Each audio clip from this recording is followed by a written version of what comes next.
Yo, this is the Scarcity Studios YouTube channel. Please don't forget to like, comment, share and subscribe. And our sponsors are Alpha Claims and Hire Birmingham, the leading and best accident management company. Get a replacement car anywhere in Birmingham within 1 hour. Thank you for joining me. I've got a lot of stuff coming this week, so make sure you turn on the bell for notifications. This story is a county lines case. It's from Birmingham to Manchester actually. It involves people from Handsworth and then it goes all the way to Macclesfield, so it's all surrounding areas, etc. A Birmingham man is among those guilty when detectives smashed apart 4 Manchester-based organised crime gangs. So they actually revealed a lot more from just investigating this case. What was happening is a lot of this information was actually given to the police by the neighbours. People were so fed up of drug addicts, heroin addicts around the streets meeting, just blatantly doing drug deals in the street. They began complaining, but the police didn't really do anything about it until violent incidents started happening. And this shows the effect that it has on the area where sometimes people just get fed up with it. Cops rumbled 4 gangs in the northwest of England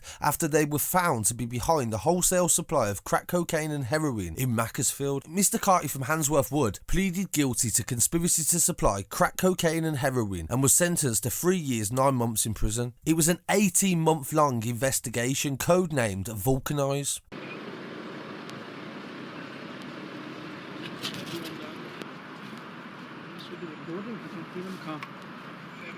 Can we stick him in a vehicle, Ben?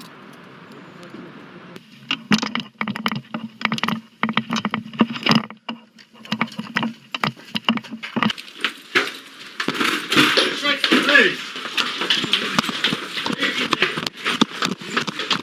Police revealed reports of gang members attacking each other with machetes, as well as rival drug dealers. Gang members, mostly from Manchester and Liverpool, travelled in to peddle drugs sourced from Greater Manchester in a county lines operation. Although others remained in Manchester doing deals over the phone, they would use mobile phones to advertise drugs, receive orders and recruit local street dealers to sell the heroin and crack cocaine. The 4 Manchester-based gangs marketed themselves as the AJ Team, the J Team, the Junior Team and the Yardies Team. According to police, dozens of text messages would be sent out in bursts to local drug dealers daily and word would spread. One example of a text message revealed by the police to the AJ Team was AJ back on every day from 9 AM till 8, best in town. Youngsters were pressured into street dealing. Police said addicts and vulnerable people were recruited against their will or to pay off debts. In one of the most serious incidents reported, a teenage boy suffered horrendous injuries to his face after he was slashed with a large knife, an attack believed to have been fueled by the supply of drugs. The investigation later discovered he had been criminally exploited to work by one of the gangs. The police officer investigating the case said 7 gangs had been identified in this whole operation, as well as a number of sole traders,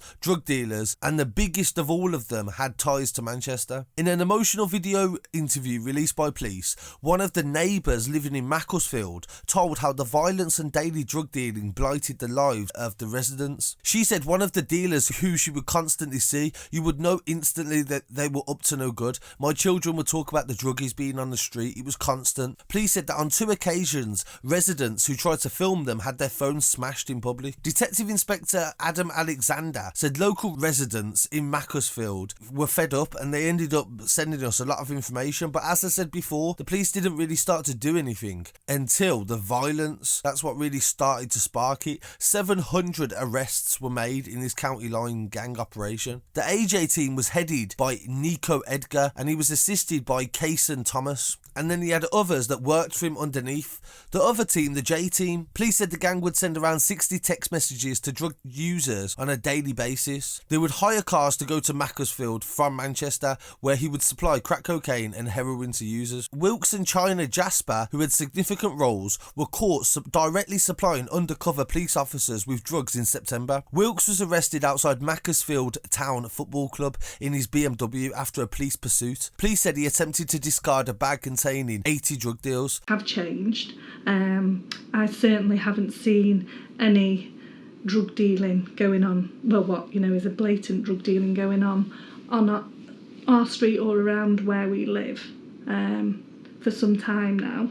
The gang was based in Manchester and used the phones to facilitate and coordinate the supply of heroin and crack cocaine to Macclesfield. The Yardies Team, police said, changed the number of their graft phone up to 13 times to avoid detection. The leader, Rico Robinson, would supply drugs to users and oversee the drug dealing. Cheshire Police said he was spotted travelling into Macclesfield from Manchester on a daily basis. Police said he taught a 16-year-old boy how to deal drugs, and he would regularly travel to Manchester to supply crack cocaine and heroin. Michael Hayes admitted supplying drugs to Robinson, and in return for cash and drugs, he allowed his home to be used as a drug den. A spokesperson for Cheshire Constabulary said one gang was found to have exploited a 30-year-old woman and coerced her into drug dealing on their behalf. The gang would either befriend, manipulate, or force their way into homes with the intention of using it to store and sell drugs. People were seen making frequent visits to the properties. Drivers, couriers would come and go, and calls were made often outside the address. These drug dealers had no connection to Macclesfield and would travel there on a regular basis purely to prey on local drug users.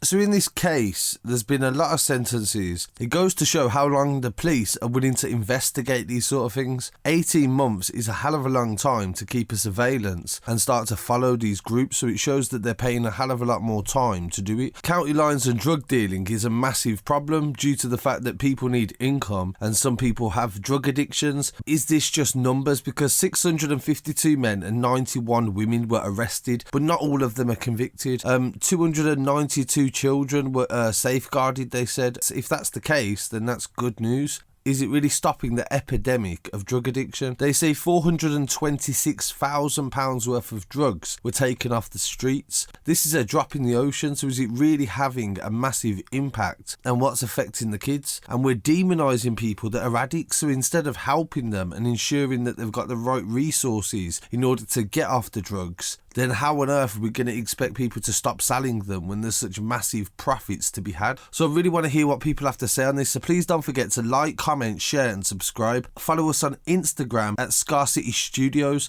and also on Twitter, and don't forget to visit the website and send any stories, any corrections, anything you want to add. Just feel free to contact me and I'll get someone to contact you back as soon as possible. Thank you, peace.